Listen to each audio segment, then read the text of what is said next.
Buenas tardes, ¿cómo les va? Muy bien. Aquí muy bien, estamos, excelente. programa número 55. Sí, señor. Vamos, muy bien. Acá estamos con Inés Sanguinetti, un lujo para nosotros que nos acompañe. Adalberto Buceto, Alfredo Popritkin y el que habla, Alejandro Drukarov. Buenas tardes a todos. Y aquí estamos convocados por una realidad que no cesa ni en las Pascuas. En realidad es un martes sumamente intenso, que arrancó con noticias rimbombantes, digamos, ¿no? El nuevo procesamiento del ministro de Vido, el ex ministro de Vido, por el tema de los gasoductos, el procesamiento, también el pedido de procesamiento de la expresidenta Cristina Fernández por la historia de la venta de sus hoteles a aerolíneas argentinas, hacia pasajes. ¿A vos o a ustedes no les pasa que tantos procesamientos que ya le perdimos un poco el hilo a la cosa, ¿no? Hasta aquellos que estamos un poco más pendientes de todos estos detalles. Y si ya perdemos la cuenta, vos sabés que hoy, posible. yo cuando leí que gran público se posible. empiezan a mezclar los casos y aparte primero las prisiones preventivas, luego las excarcelaciones, mezclado con los llamados, en algunos casos, a juicios orales o la designación de tribunales orales. y después la remoción de esos mismos tribunales Sí, orales. después, seguro, el cese por parte de la Corte y la designación. Yo ya estoy descolocado. Ahora, Realmente fíjate, le perdí. a el mí hilo, me pasó hoy, no sé si ustedes, yo leí lo del pedido de procesamiento por el tema del contrato entre el Estado y aerolíneas por los hoteles, ¿no? Y decía, creía que estaba procesada por esto. Es lo que vos me decís, ya había perdido el hilo, porque si había un caso que era claro, es el de un presidente de la Nación alquilándole sus hoteles a la compañía estatal de aviación. No, ese tema no estaba, Y no estaba resuelto. No, en absoluto. Vos sabés que me pasó a mí una cosa muy curiosa en ese caso, ¿no? Un día subo en un vuelo de aerolíneas, subo al avión Y te alojaron en los y me da la revista que saca Aerolíneas una vez por mes y que distribuye que coloca ahí en el asiento. Como en todas las aerolíneas. ¿No es cierto? Sí. La entro a ojear y lo primero que veo que es la propaganda del hotel de Cristina. El Alto Calafate. Me dio tanta bronca, ¿no? Tanto, me pareció tan chocante, porque en esa época se estaba hablando creo que algo así como el $1.000.000 que perdía por mes Aerolíneas, Sí. porque el Estado lo subvencionaba a la empresa, y eran muchos millones de dólares al año, que era una cosa, qué sé yo, inconcebible desde todo punto de vista, digamos, económico, empresarial, contable, financiero, todo lo que uno pudiera... que se ¿Vos me pierda estás tanta diciendo, Alfredo, que 26.000 noches en el Alto Calafate es demasiado? Sí, que encima Yo no sé si es para tanto, no francamente. ocupadas. No, Claro, bueno, el tema es no la maniobra, ocupadas, ¿no? sí, Los fiscales claro. son tremendamente duros, Policita y Maíquez, porque le están pidiendo a Ercolini que decida el procesamiento, pero están diciendo además que esta contratación masiva, en general sin licitación, en 7 de los casos, ex post, es decir, primero se alojaban las tripulaciones, después se hacían los contratos, una cosa totalmente desprolija. Es un lavado de dinero. Pero claro, porque ellos dicen, manifiesto. encima las habitaciones no se ocupaban totalmente y encima lo que era ocupación servía para cubrir la contratación que en paralelo hacía Báez, que era el que gerenciaba los hoteles, para su personal, que además no podía alojarse ahí porque estaba a 300 o 400 kilómetros de distancia. Es decir, es realmente surrealista, ¿no? Sí, surrealista. Sí. Me sumo a la pregunta de Alfredo porque tuve la misma sensación de preguntarme qué conversación queremos promover nosotros cuando se acaba el programa. Ujú. De todo esto que vamos a decir, ¿no? Bueno. ¿Qué querríamos que quedaran conversando las personas que nos están escuchando en esta idea de, supónganse que tenemos un auto embarrado en esos caminos de tierra del otoño que llueve, viste que hay una manera de empujar el auto que se te embarra más, Seguro. hay una manera de acelerar que lo hundís Muy del bueno. todo y lo Sí, tenés sí. que sacar pasado Sí, mañana. vos porque- querés decir que transmitimos confusión. No creo que nosotros, pero me encantó tu pregunta, que es, hay algo de una dramaturgia fascinante en Sí. todo el negocio del Hotel Calafate y los negocios subsidiarios al tema de aerolíneas, que es fascinante. Pero eso es un laberinto que nos lleva a dónde. Ajá. Bueno, Muy perdóname, buena, muy Inés, buena. porque aparentemente se lo podemos preguntar a alguien que de corrupción entiende bastante. Y es la diputada nacional Graciela Ocaña, que la tenemos ya en línea. Graciela, ¿qué tal? Buenas tardes. ¿Qué tal? Buenas tardes, ¿cómo están? Hola Graciela, te habla Alfredo Popritkin, un gusto de tenerte en el programa, te lo agradecemos porque para nosotros es todo un honor y es un acontecimiento que valoramos muchísimo. Y bueno, nada, queremos explotarte por unos minutos por lo menos, a ver si nos ayudás a entender, porque estábamos hablando justamente, no sé si nos escuchaste en alguna medida, estábamos hablando entre nosotros sobre la cantidad de casos que tenemos minuto a minuto, día tras día, de procesamientos, de prisiones preventivas, de excarcelaciones, de designaciones de tribunales orales, de desdesignaciones de tribunales orales por parte, en fin. Y yo creo que la población ya está un poco bastante confusa con todo esto. Nosotros mismos que seguimos los casos ya hasta perdimos un poco el hilo y queremos ver qué le podemos transmitir como palabra de aliciente a la gente que nos está escuchando en este momento. ¿Qué opinas, Graciela?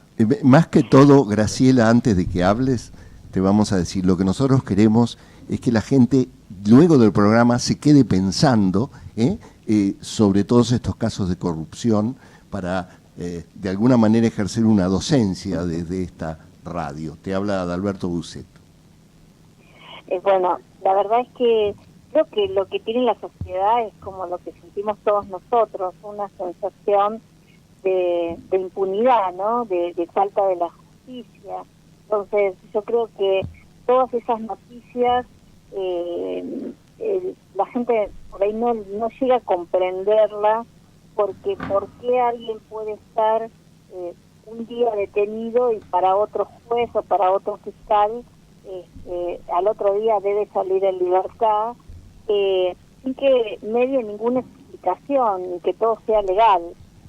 Lo mismo sucede cuando vos ves algunas causas donde te encontrás más allá de la investigación del juez, fiscal, la confirmación de todas las escalas superiores, es decir, de las cámaras, cuando llega a juicio oral en el tribunal, por distintas circunstancias, se encuentra con que por ahí hasta el fiscal no acusa, y esto ha pasado recientemente, por ejemplo, en una causa donde se ventilaron préstamos que implicaron al PAMI de financiamiento durante el gobierno de Cristina Fernández de Kirchner, y el fiscal que actuó en ese juicio oral ni siquiera acusó, con lo cual, por supuesto, sabes muy bien, no existe la causa. Entonces, creo que es eso lo que la sociedad siente. Por eso también la sociedad está muy movilizada y está esta marcha convocada para el 12 de abril. Creo que también es importante porque me parece que la demanda de la sociedad siempre motiva, siempre hace que los poderes públicos reflexionen y tomen medidas. Ahora, siguiendo ese hilo, te hago una pregunta, soy Alejandro Drukarov, que quizás sea, digamos, cambiar un poquito el eje, pero ir también un poco más a fondo. Nosotros tenemos un poco, yo tengo por lo menos la sensación de que el lavallato brasileño tuvo el enorme mérito de desnudar lo que sabemos que en la Argentina existe, pero que no termina nunca de quedar tan claro, que es un esquema de corrupción sistémica. Y ese esquema de corrupción sistémica necesariamente requiere, obviamente, de una pata empresaria. En Brasil fue preso y condenado uno de los principales empresarios de Brasil. En la Argentina no pasó todavía, no termina de pasar nada de eso. ¿Vos crees que es posible ir a fondo y desnudar el sistema de corrupción? Yo creo que sí, aspiro que sí. Vos sabés que yo soy denunciante en la causa Odebrecht y bueno, nosotros le hemos presentado incluso aquí, me parece muy importante que se puedan incorporar al expediente las pruebas que se encuentran en Brasil, en donde la empresa, bueno, tiene todos los elementos que muestran los pagos, a quienes pagaron, a funcionarios, empresarios, toda esta red de corrupción que funcionó también en nuestro país.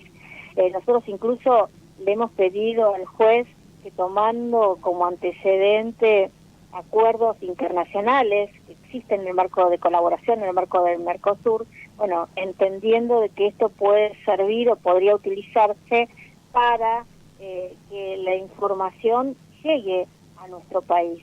Pero bueno, lamentablemente hasta ahora no hemos podido conseguir ese material. Aspiramos todos a que así sea, porque la verdad es que hoy prácticamente Venezuela y Argentina creo que son los únicos países a los cuales no han accedido a esa información que es vital para poder encontrar los responsables de esta red de corrupción que también funciona en la Argentina. Y centralmente, digamos, uno ve con preocupación, porque a veces los funcionarios judiciales argentinos parecen más preocupados en encontrar o encarcelar a los brasileros que ya han sido juzgados por la justicia brasilera, que en lugar de determinar responsabilidades en el país. Yo creo que también hay que trabajar para que el Odebrecht pague, como lo ha hecho en otros países, por el daño que ha causado con este accionar corrupto en la Argentina, ¿no? Sí. Vos te referís quizás al tema del recupero de parte de esos dineros, no que bueno... No solamente el recupero, sino, vos sabés que en muchos países ha pagado multas para poder seguir funcionando. En nuestro país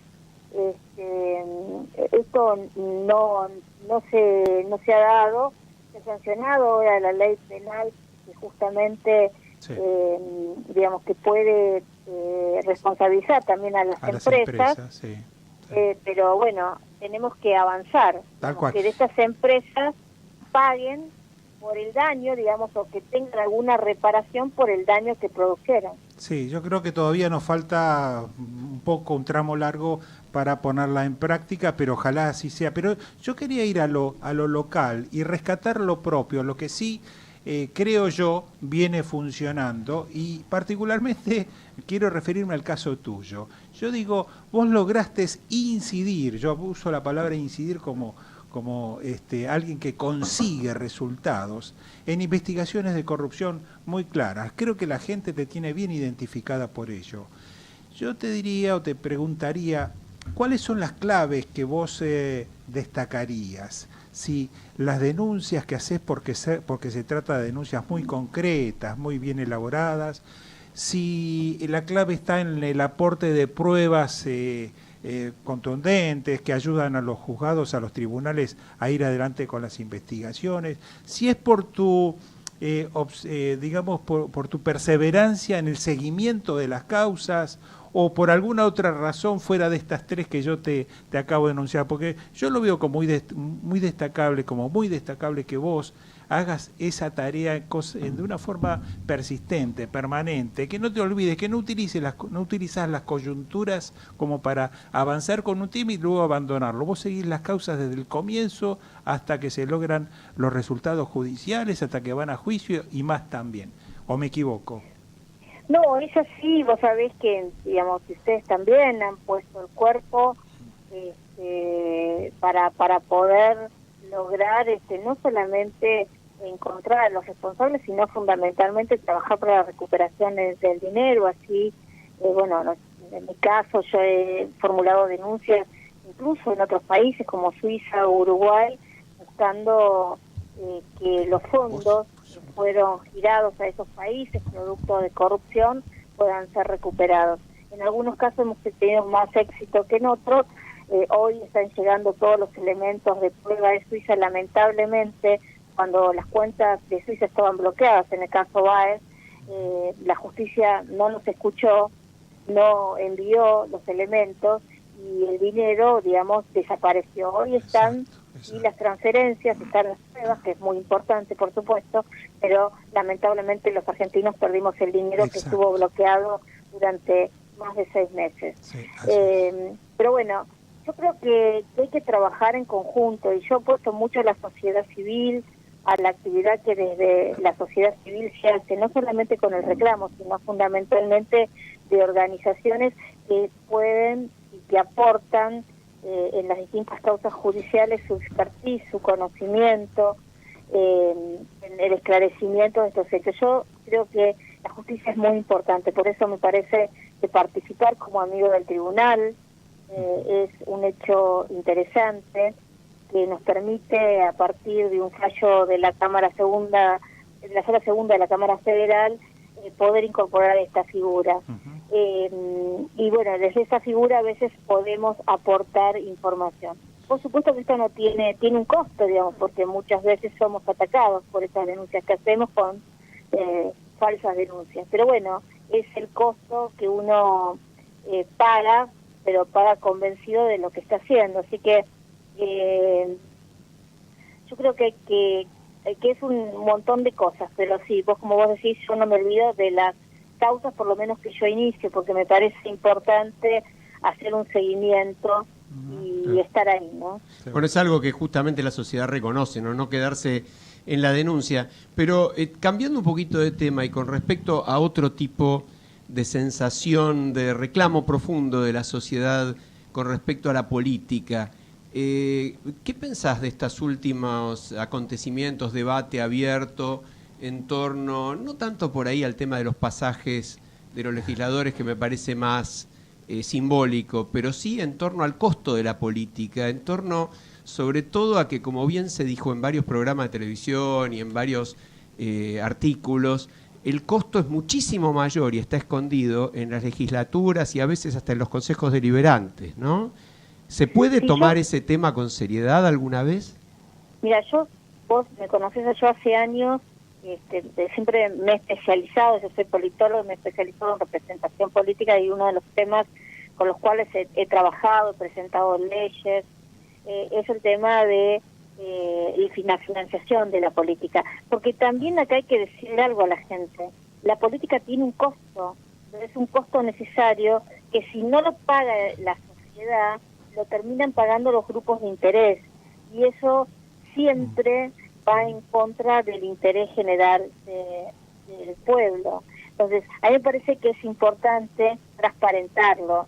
Y entonces, mecanismos, como vos mencionabas el tema de pasajes, u otros mecanismos, como es el uso del Estado por ahí para financiar la política, esto tiene que transparentarse, porque la discusión no es solamente si los legisladores de la provincia de Buenos Aires o de la ciudad o los legisladores del resto del país cambie pasajes. Esto también tiene un sentido, digamos, no es que sea una cuestión caprichosa.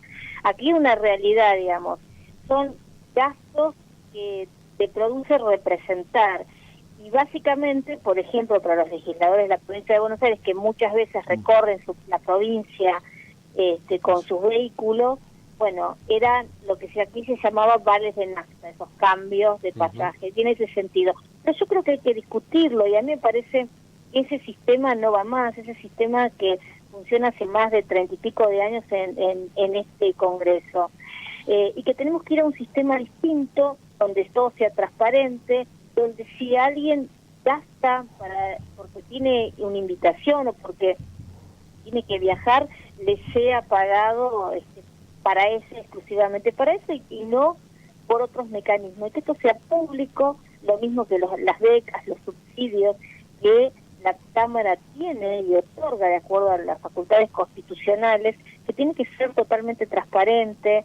Y a mí me parece que hay que trabajarse también, discutir en serio estas cosas de cara a la gente, porque yo, como siempre digo, cuando viene el costo de la política, de presupuesto, que está siempre en un artículo del presupuesto, muchas veces se dice, no pongamos poca plata porque la gente se enoja.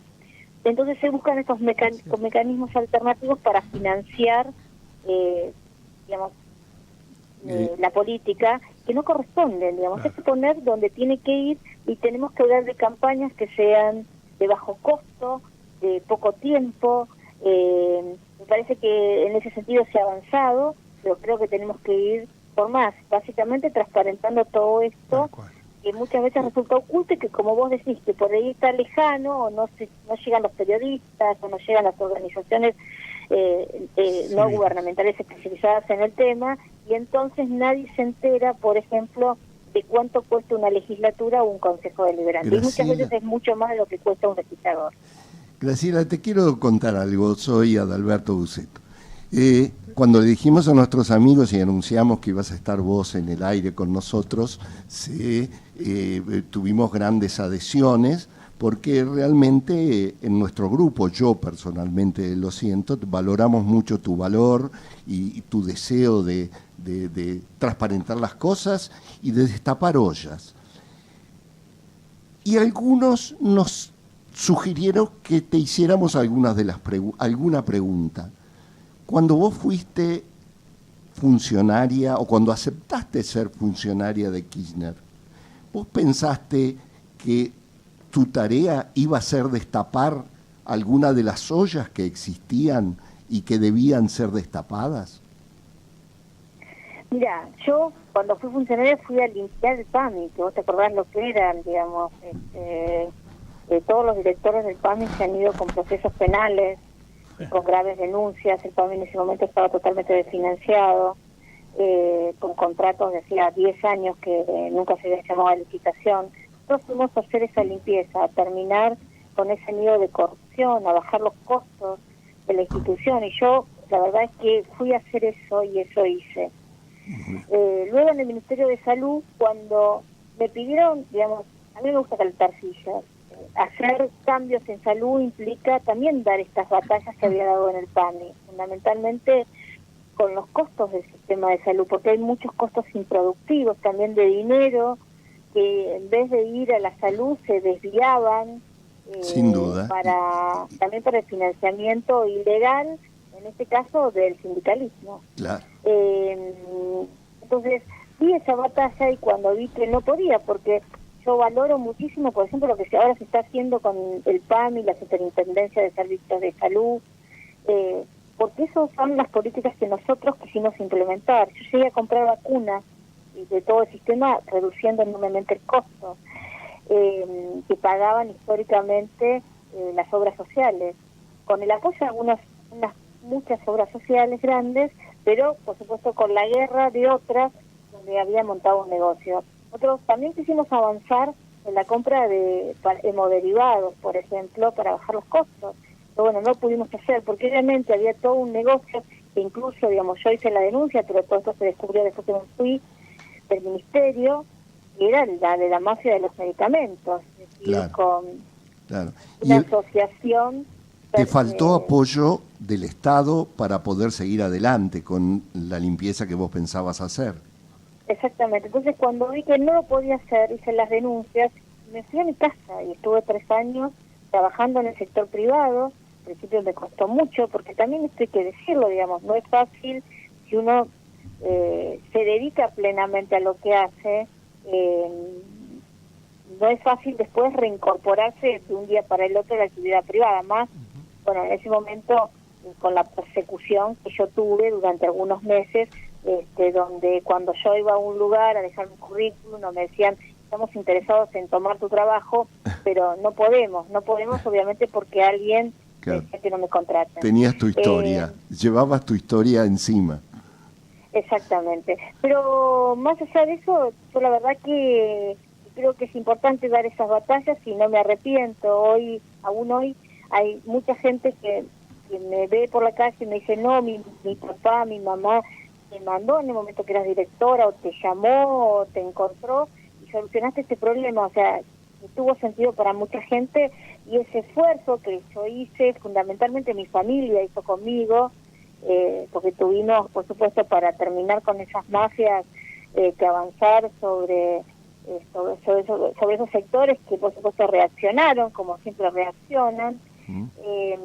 Pero bueno, para mí creo que fue importante. Graciela, soy Inés Sanguinetti. Igual que Adalberto, te quiero decir que te admiro muchísimo y como mujer me da mucho orgullo cada vez que te escucho, porque además de ser contundente, sos humilde, ¿viste? No sos una diva performática de la política, así que te hago ese prólogo. Te quiero hacer la siguiente... Te está agradeciendo. Te quiero hacer la siguiente pregunta, porque, ¿viste? No están ahora en la misma línea de tu paso por el gobierno anterior. Hay algo que a mí me conmovió mucho cuando lo escuché, por ejemplo, a Pontacuarto. ¿Se acuerdan de Pontacuarto? Cuando Pontacuarto cuenta en una reunión, y yo lo escucho en persona, ¿no? Y cuenta cómo desparrama en la cama camera de su casa $1 millón, ¿no?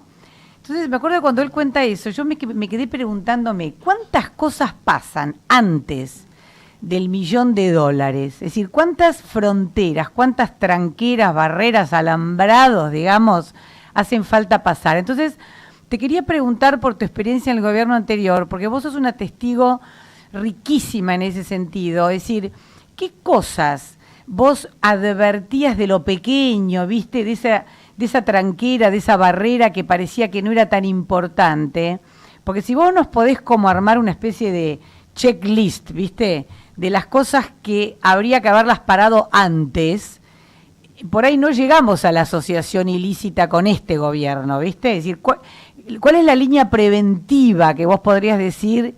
Yo veía estas pequeñas cosas que después fueron la inundación. ¿Existió algo así? Mira, yo lo vi en el área que manejaba, que era el PAMI y luego el Ministerio de Salud, y lo denuncié, digamos, cuando vi que funcionarios como Capacholi, por ejemplo, que era el encargado de la campaña, imagínate todo el poder que tenía, pero también vi cómo manejaba los recursos, por ejemplo, miles de millones de pesos en supuestos planes para hacer prevención en salud que ya estaban, obligados a hacer las obras sociales dentro del programa médico obligatorio, que por supuesto servían para financiar otra cosa, ¿me entendés? Bueno, yo lo denuncié, y en ese momento, porque lo que siempre tiene un funcionario es decir que no, digamos, y está tu caso, por supuesto, pero es decir, me voy, no, esto no, y lo que pasa es que a veces yo creo que lo más importante es eso, es que el funcionario entienda que su mayor poder es que están a decir no. Y nosotros dijimos no a seguir manteniendo los prestadores, nosotros hicimos concursos, cambiamos todos los pliegos en el PAMI, por ejemplo, de compras, porque obviamente había un direccionamiento permanente, y lo hicimos con la participación de todos los proveedores. Hubo que crear la confianza primero, ¿no? Por supuesto, porque la gente, los proveedores siempre tienen mucha desconfianza, y bueno, cambio, rompo, pero y después es lo que pasa también hoy con mucha gente. Entonces yo creo que lo importante siempre para el ciudadano, para los grupos de interés como las ONG, es mirar estas cosas, porque a veces si no, lo que se termina es como dejando que siempre funcione el viejo sistema, ¿no? Claro, ¿vos sentís que en este gobierno... Y eso es lo que hay que terminar. ¿Vos sentís que en este gobierno se ha instalado alguna clase de observatorio interno, por ahí discretamente interno, ¿no?, donde hay determinadas personas que podrían estar tratando de desmontar determinadas prácticas que se han naturalizado en la política, que por ahí parecen inocentes? Te digo, por ejemplo, el timbreo en horas de trabajo de los funcionarios pagados para estar como funcionarios públicos en una campaña política, que son cosas que por ahí las personas no están viéndolas como asociación ilícita y cosas muy dañinas, pero que pueden ser, ¿viste?, el comienzo de una marea. ¿Hay algo de miradas de ustedes, del gobierno actual, sobre estas prácticas? Me parece que sí, aparte hay una oficina anticorrupción, o sea, y hay organismos de control que empiezan a funcionar, y vos lo ves con la oficina anticorrupción, lo ves con la sindicatura, lo ves con la GN, y creo que eso también es importante, porque cuando los organismos de control no funcionan, esas prácticas se instauran. Ahora, yo creo que hay que dar una discusión sobre cómo se financia la política, y creo que esa es la discusión más profunda que la política debe dar, y de cara a la gente, digamos, no hay que tener miedo de decir que la política es cara, por supuesto que es cara, pero que también, es decir, es cara, o sea, se tiene que invertir, pero también, digamos, no se puede financiar ilegalmente, porque en ese financiamiento ilegal, en esto que vos decías, en el uso del Estado, a veces a los ciudadanos cuesta mucho más. Bien, Graciela, seguimos admirándote. Te hago una última pregunta porque queremos hacer un corte. Graciela, soy Alfredo Popritkin. ¿Cómo estás, Alfredo? Bien, muy bien, un placer. Gracias es una entrevista muy linda. Gracias por el tiempo que te estás tomando y porque creo que estás respondiéndonos e ilustrándonos al mismo momento. Pero estas explicaciones y menciones que acabas de hacer me dan lugar a una pregunta, porque vos sabés que varios de nosotros somos 4 personas que estamos en la mesa, creo que los 4 o casi todos tenemos algo que ver con o con la educación, con la docencia, o bien también con las organizaciones no gubernamentales, las ONG, de distintas maneras, de distintas formas. Y también nos gusta, y hemos trabajado en distintos momentos, y trabajamos en la actualidad en cuestiones en favor del país sin mirada política, ¿no es cierto? Sin mirada partidaria, sí política, no partidaria. Pero la pregunta puntual o concreta es, durante o hasta el gobierno anterior y especialmente en los últimos años del kirchnerismo y los primeros también, hemos sentido prácticamente en carne propia, y fue Vox Populi, que el gobierno kirchnerista o los gobiernos kirchneristas han tratado de boicotear toda posibilidad de ayuda de las ONG independientes, no de las ONG en general, sino las independientes, aquellas que venimos luchando desde hace muchísimos años, de a poquito, en bien del país.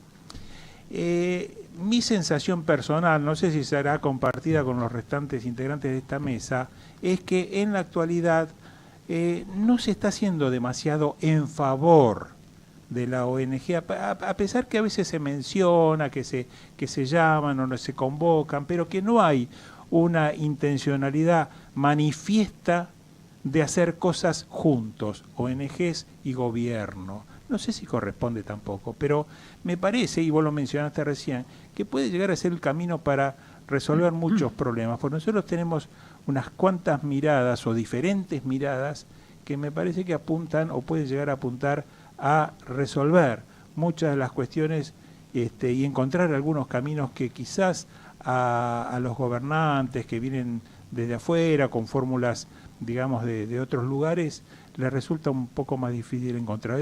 Concretamente, ¿es posible encontrar caminos comunes, ONGs y gobierno en el futuro? Yo creo que sí, dentro del área cada uno de su responsabilidad, como decís, sin mezclarse, pero sí me parece, y que está siendo convocado, porque hay muchas convocatorias, tanto por ejemplo para discutir la ley de financiamiento por parte del área de Adrián Pérez en el Ministerio del Interior, sí, o de la propia Oficina Anticorrupción ahora para cambiar la ley de ética pública. Sí, yo creo que este mecanismo tiene que seguir funcionando. Aquí en el Congreso mismo, ahora tenemos una enorme discusión que es sobre la despenalización del aborto. Bueno, la idea es también que se puedan escuchar a todos los actores, pero fundamentalmente también a aquellas organizaciones no gubernamentales que trabajan en temas de salud. Y así, por ejemplo, nosotros estamos apostando a discutir una nueva ley de medicamentos, ¿no?, que implique buscar los mecanismos para bajar los costos de los medicamentos, costos que son innecesarios y que le den transparencia a algunas prácticas que también, digamos, rayan lo ilegal.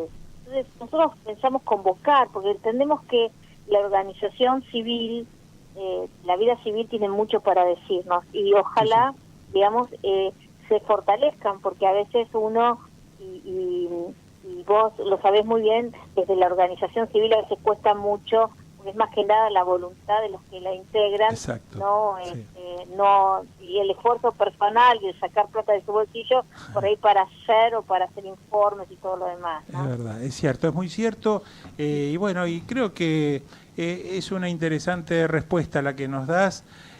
Nosotros aquí en el programa solemos hacer a mitad de la primera media hora un intervalo que ya nos pasamos 5 minutos, pero ha sido realmente muy agradable y muy interesante todo lo que hemos podido traerte a vos mismo. Así sobre que, todo muy sinceras las respuestas, ¿no? cual. Valoramos mucho la sencillez, como dijo Inés también.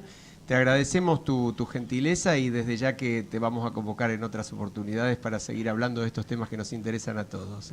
Muchas gracias, Graciela. Siempre es un gusto. Un beso. Muchas gracias, igual. Adiós. Nos vamos a la pausa. Ecomedios.com AM1220. Estamos con vos. Estamos en vos. Descarga gratis de tu celular la aplicación Ecomedios. Podés escucharnos en vivo, informarte con las últimas noticias y entrevistas en audio y video. Búscala y bajate la aplicación Ecomedios. Podés vernos en vivo en ecohd.com.ar. ecohd.com.ar Conectate con nosotros. Contestador 5-254-2353.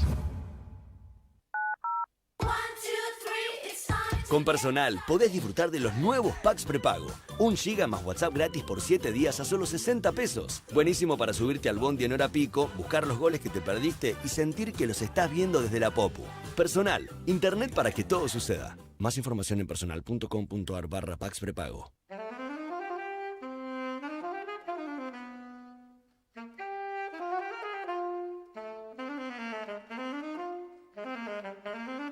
Y estamos de vuelta. No creo, Inés, porque Inés decía si vamos a seguir con Mirta Legrand. Me parece que es un tema demasiado tratado en estos días, muy desagradable, por cierto. Sí. Pero bueno, algo podemos decir, ¿no? Porque no puede ser que quedemos fuera de... Sí, ¿Qué decís? Pero muy claro, interesante yo la digo- charla con Graciela. Sí, la verdad que muy, sí. muy buenas las respuestas. Y yo creo que lo que resaltó Inés es cierto. Uno tiene muy fuerte la necesidad de que los políticos le hablen a la gente así, rindiendo cuentas, con sencillez. Uno puede pensar, cada uno es libre de querer o no querer votar a cualquier persona, Claro. pero en un clima distinto, ¿no? Claro, ella comentó una pregunta mía, la última creo que fue la de las ONGs, y claro, yo pensaba en lo que no hacemos conjunta, pero también es cierto, y esto lo he contado aquí en el programa, que recientemente a nosotros, por lo menos si estoy refiriéndome a la ONG que yo integro, que es Contadores Forenses, nos han convocado de la Oficina Anticorrupción, Sí. yo lo dije, lo conté, y hemos trabajado con ellos en la redacción de la última norma, no sé si nos darán bolilla o no, cuál es el texto definitivo, No, pero los convocaron, nos han preguntado, escucharon. han tomado nota, nos pidieron que sugiramos algunas redacciones, incluso en la ley de ética pública. Bueno. Y lo hemos hecho, y esto no ha ocurrido con otras... No ha con otras- ocurrido. Así Ustedes que saben también que quizás- yo integro el Consejo Asesor en Justicia de Garabano y somos gente de orígenes muy distintos, la mayoría de la cual no tiene relación directa ni con el gobierno ni con Sí. Cambiemos.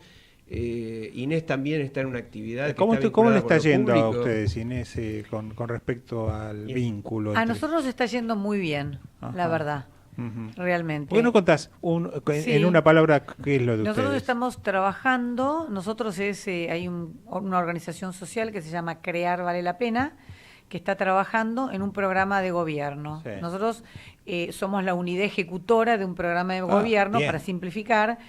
La organización social descubre una nueva manera de enseñar y aprender para darle respuesta a los problemas de la escuela secundaria pública, y el gobierno convierte esto en un programa de escala. Entonces, en vez de trabajar para 500 jóvenes, trabajamos para 10.000. Qué bueno. Entonces, ahí hay un y para contarles lo que hay que atravesar, es difícil, son lógicas muy diferentes. De alguna manera, las organizaciones sociales sabemos desarrollar nuevas prácticas, pero nos cuesta la administración de escala y todo lo que implica. Claro. Nos cuesta evaluar, nos cuestan las investigaciones de impacto. Ahora, ¿ustedes están con un gobierno o con el gobierno o cómo se cuidan de eso? Nosotros estamos con lo público. Ahí Justamente bien. el centro del Sí, proyecto para que quede claro, ¿no? es la Lo que articulación de lo tal cual. público. No es un partido, no con el partido por oficial. supuesto que no es partido, es decir, esto es una organización apartidaria y muy bien. política. Está bien. Y la lógica sería que la modernización de la acción pública es generar una alianza entre lo público gubernamental o estatal y lo llamado público comunitario, que son dos esferas de acción que están escindidas, fracturadas y que no dialogan entre sí. Y no hay bienestar posible sin esta Un diálogo. conjunción. Sí, es que así se arman políticas de Estado, no se seguro. pueden armar de otra manera, tienen que tener continuidad, no tienen que depender de lo partidario. Perdón, y volviendo a la pregunta sobre con qué gobierno, porque cuando yo digo me está yendo muy bien, diría, básicamente el programa es con el gobierno nacional. Pero hay una cosa maravillosa para contar, que estamos trabajando con el gobierno de Tucumán, que es opuesto, digamos, El signo en político. Sí. y trabajamos el año pasado con el gobierno de Salta. Es decir, que hay algo que tengo que decirlo muy en favor de este gobierno, que cuando se elige una provincia objetivo, no se elige a una provincia de Cambiemos. Ajá. Se elige una provincia que genera las condiciones para la intervención, es decir, interés político, compromiso de las escuelas, compromiso de la sociedad civil, y esto es una cosa que es una buena novedad para contar. Y Alejandro, ¿por qué no nos contás un poco tus ideas que son de una experiencia desde hace mucho tiempo en el tema de recupero de activos y esto cómo se puede enlazar con lo que hoy estuvo casualmente anunciándose y se está viendo a nivel de proyecto dentro del gobierno? Mira, yo creo que hay un déficit gravísimo del Estado, no de este gobierno, del anterior y de los anteriores, sino del Estado democrático después de la democracia, que pasa por el recupero de activos. Recupero de activos, para que la gente lo escuche sencillamente, palabras simples, ¿no? Es que cada uno que le genera un daño económico al Estado lo pague de su bolsillo. Empezando, por supuesto, por los funcionarios y por sus cómplices privados, que son indispensables para el desfalco en gran escala. Claro. Por ahí un caso emblemático reciente es Cristóbal López. Obviamente. Enseguida pensamos y por en eso pensamos también en el director de la AFIP que acaba de asumir, diciendo vamos a continuar con el trabajo de Abad y vamos sobre los bienes personales de Cristóbal López. Sí. ¿Por qué? Porque la deuda es de la sociedad, sí, pero Cristóbal es solidariamente responsable con la sociedad porque por cometió un delito. Por Exacto. El delito. Ahora, este tipo de preocupaciones, que la venimos transmitiendo desde hace mucho tiempo, no son simples de instrumentar, porque un poco, como decía Inés, desde otro lugar, hay un problema cultural. No hay una cultura en el Estado de hacer lo que las normas dicen que se haga, porque yo escribí un primer trabajo sobre esto hace 12 años, sí, y jueces amigos, camaristas amigos, salió en primera página de la ley, vos te acordás, un artículo muy largo, una monografía sobre el tema, que decía justamente que los funcionarios tienen que rendir cuentas y que tenían responsabilidad civil y que tienen que pagar. Me miraban y me decían, ¿pero cómo? ¿Y las normas? Porque entonces hay que reformar la ley. No hay que reformar nada. Esto siempre estuvo, están las normas, están los procedimientos. Bueno, hoy el director de la AFIP, yendo al hoy, anuncia, vamos sobre los bienes personales. ¿Está bien? Está bárbaro. ¿Hay que aplaudirlo? Hay que aplaudirlo. Hay que rasgarse las vestiduras porque no se hizo antes también. Sí. Hay que decir, ¿cómo podemos haber llegado a esto? Pero de nuevo, hay que llevarlo esto hasta las últimas consecuencias. Exacto. Como suelen decir, llegar a recuperar efectivamente la plata, que el dinero ingrese otra vez al patrimonio nacional por la vía que corresponda y no la dejen de pelear hasta que eso ocurra y que sea en corto tiempo. Bueno, vos trabajás también hace muchos años en esto. Es cierto. Y hay algo que yo creo que la gente lo va a entender muy fácil. Vivimos en un mundo hace muchos años donde el dinero, el consumo, son parámetros obligados. Uno puede pensar que se puede vivir mejor, que hay otras maneras de vivir, cada uno de nosotros podrá pensar lo que quiera, pero la clave es el dinero. Si establecemos que el que se la lleva la tiene que poner y de su bolsillo, que el que causa un daño, qué sé yo, recuerdo un ejemplo que vos conocés muy bien porque participaste en su momento también de la investigación, una secretaria de Estado de este país fletaba aviones para ir al cumpleaños del padre con 50, 100 personas. O designaba a media familia en la función pública, una secretaria de Medio Ambiente procesada y en juicio oral. Piccolotti se la destituyó, tiene la causa penal, quizás algún día se la condene, pero nunca nadie le pidió que devuelva la plata. Exactamente. Entonces, si se instala la costumbre de que el que se la lleva la tiene que poner, no hay mejor prevención de la corrupción que esa. Es aleccionador. Yo quería, te dejo Inés, si vos seguías en este tema, pero me impactó mucho esto de la importancia de las ONG y de la consulta a... Digamos que la pregunta me la soplaste vos. Bueno, está bien. Pero vos la desarrollaste porque estás muy consustanciado con el tema. Digo, ¿cómo los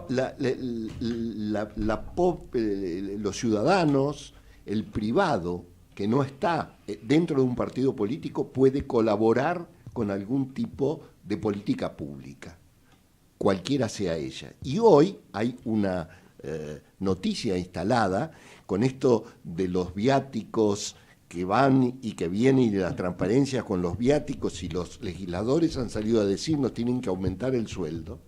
A mí se me ocurría que ¿quiénes son los que fijan las dietas de nuestros legisladores? Ellos. Los mismos legisladores. Y ha salido Pinedo a decir que habría que ir pensando algún otro sistema en el cual no fueran ellos los que se fijaran las dietas. Y acá la importancia de las ONG para ir pensando cuál podría ser el mecanismo para que los legisladores no tuvieran que hacerlo y se creara un sistema. Que se les dé un poco más de jerarquía, no solo que se los consulte, se les pida una opinión, sino que se les dé un lugar más preponderante en la escena de la política. Porque es el ¿cierto? pueblo el que se expresa de esa manera. Por supuesto, hablamos de las ONG legítimas, no las que se crean truchas para llevar agua para su molino y demás. Pero me parece que ahí hay una materia prima desperdiciada muy significativa. Sí, el tema es cuáles son las herramientas de la nueva política, cuáles son las herramientas de la nueva democracia. Es claro que nosotros estamos en un momento de transición, que estamos transitando desde una democracia de delegación, voy cada 4 años y voto, a un modelo de democracia participativa. Pero si eso solo habita en el discurso, finalmente hablamos de hablar, pero ¿cuáles son esas herramientas? Por darnos una idea. El presupuesto participativo es una herramienta maravillosa de la democracia y de la capacidad del ciudadano de a pie, digamos, de incidir en cómo se invierten los dineros públicos. Sí, expliquemos un poquito, ¿qué sería presupuesto? O sea, yo lo imagino como la apertura de los números, de los grandes números, abrirlos por números un poquito más pequeños, y decir, bueno, ¿qué estamos previendo? ¿A dónde va ese dinero? ¿Para qué conceptos? ¿Para qué gastos en el año que viene? El presupuesto participativo, sobre todo, se inventó en Porto Alegre. Es un invento de la democracia brasileña y se difundió muy rápidamente en toda Latinoamérica. Aquí en Argentina hay algunos casos. La ciudad de Rosario lo ha manejado muy bien durante muchos años, inaugurado en un gobierno peronista y sostenido en muchos años de gobierno socialista. Pero es una pedagogía, porque en todo presupuesto local lo que hay es un presupuesto que se llama de libre disponibilidad y otro que está totalmente adjudicado.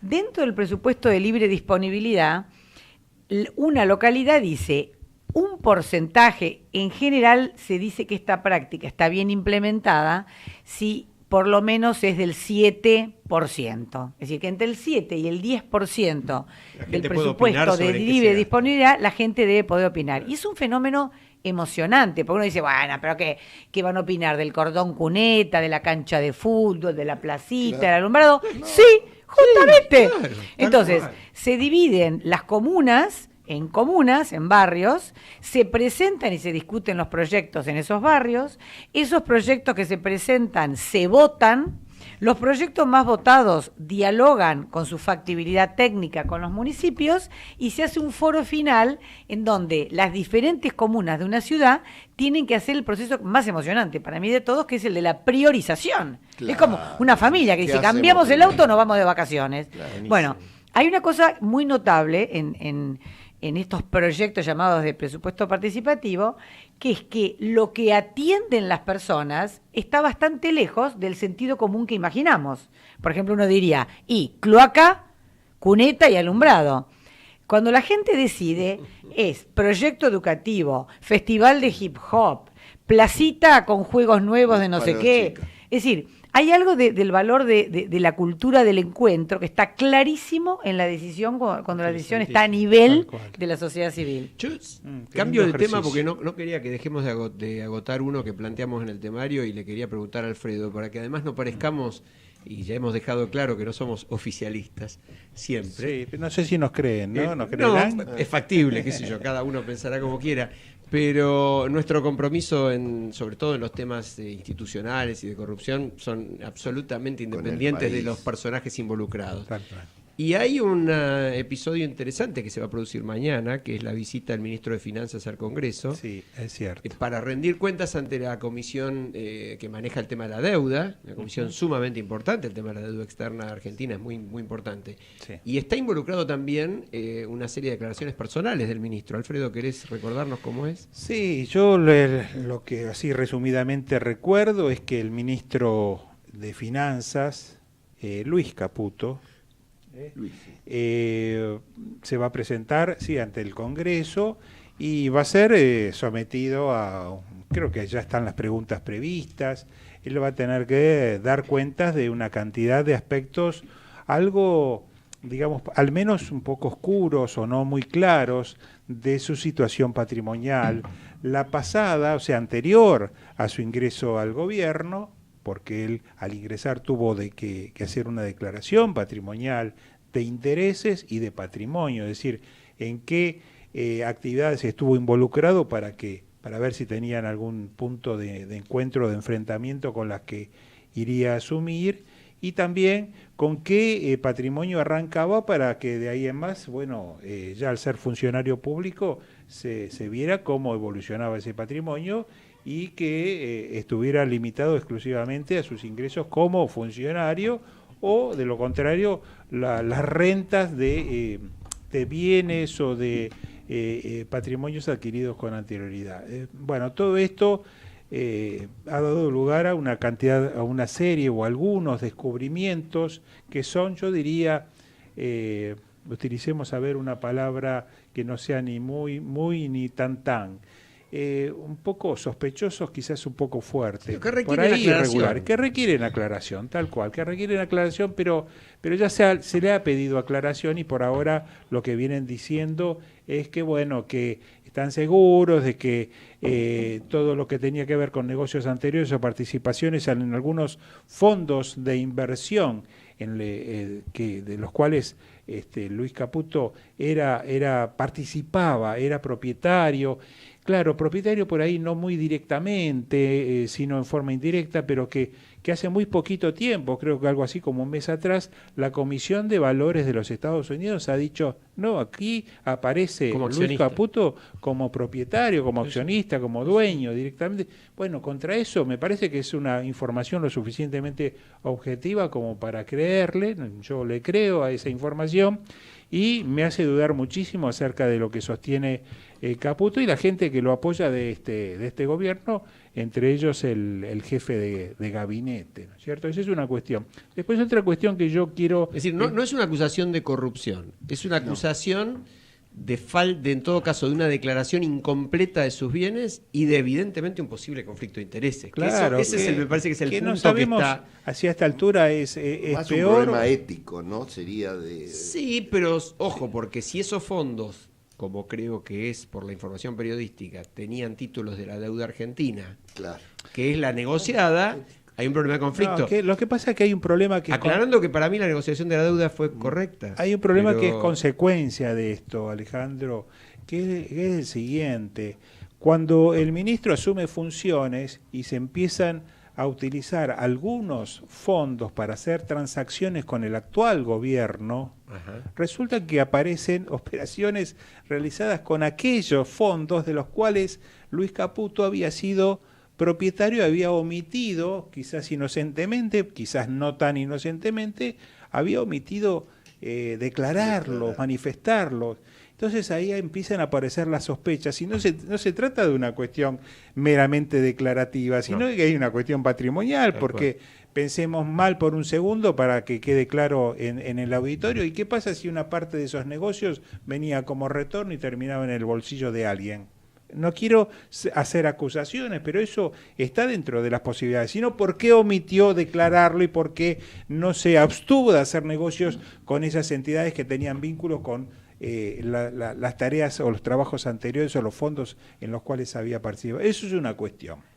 Otra cuestión, muy brevemente, es que yo me tomé del trabajo junto con otros profesionales de analizar las declaraciones juradas o la declaración jurada inicial y las siguientes de Luis Caputo, y no está todo demasiado bien presentado, no está muy claro. Realmente hay cosas llamativas. Puntualmente hay un abuso, y esto es una cuestión un poco muy técnica, si se quiere, hasta difícil de explicarla y menos por radio, pero sintéticamente por un artilugio contable se justifica, digamos, la adquisición, para ser muy puntual, esto es uno de los aspectos más salientes, la adquisición de un campo en Santiago del Estero por 30 y tantos de millones de pesos en el primer año de ejercicio de la función de Luis Caputo como funcionario público, que en realidad no está justificado con ingresos reales, sino está justificado con incrementos de valores de bienes adquiridos, o sea, con cuestiones si vos me decís, fantasiosas. yo digo, como el patrimonio que tenía aumentó de valor, tengo más dinero. Con eso justifico lo que me compré, un campo de 36 millones de pesos. Complicado. Además de otra cosa, que es la que a mí me preocupa, y yo ya he escrito sobre esta cuestión porque me parece que la debemos tener en cuenta. Es decir, Luis Caputo, con todo el trabajo que tuvo durante el año 2016, que fue su primer año de gobierno, con todos los viajes, tuvo tiempo de salir a buscar y comprarse un campo.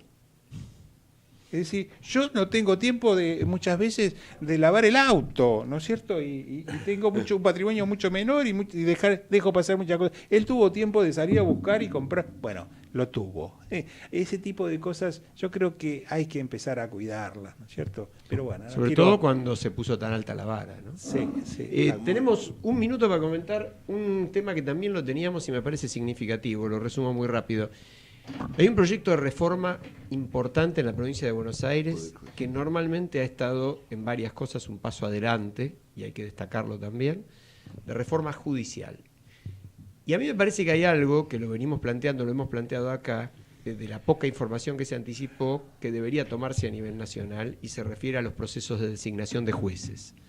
Es decir, concretamente se está hablando de que para aspirar a cargos judiciales haya que hacer previamente una escuela judicial de 1 año y medio o 2, tema de capacitación que nunca se planteó, y también que los resultados de los concursos, que son, por lo que tengo entendido, bastante transparentes en la provincia, yo te puedo explicar. Vos lo conocés bien porque vos integrás, el Consejo de la Magistratura. Exacto, integrás el Consejo de la Magistratura, pero que esos exámenes que hoy son simplemente un punto de base como para poder ser designado, porque aparte todo el que aprobó el examen puede ser designado, a partir de ahora sean un ranking y que ese ranking tenga que respetarse. Y yo creo que es uno de los grandes problemas la falta de transparencia en la designación de jueces y la falta de respeto al orden de méritos. Porque ya lo explicamos acá, lo dijo Sapsay en el programa hace un par de semanas, ese orden que surge de los concursos, que en la Nación en teoría es obligatorio, después lo modifican con el verso de una entrevista en la que el Consejo se entrevista, el Consejo Nacional de la Magistratura, con el candidato, y el que era 10º termina 4º o segundo. Y el segundo termina 10º. Y el segundo termina 10º. Claro, bueno, es un proceso, Alejandro, que todavía no ha concluido, está en estudio y en implementación. Pero ojalá se implemente. Sí, por supuesto. Ojalá, sería porque muy bueno hacer un ranking, sería un gran paso, tal cual. Nos están haciendo gestos desesperados como casi siempre. Vamos a desesperarlos un poquito más para que piensen que no nos vamos. Le damos el espacio a Voces y Memorias con Hernán Dobri. Y un abrazo para todos. Gracias. Buena semana. Hasta el martes próximo. Hasta el martes próximo.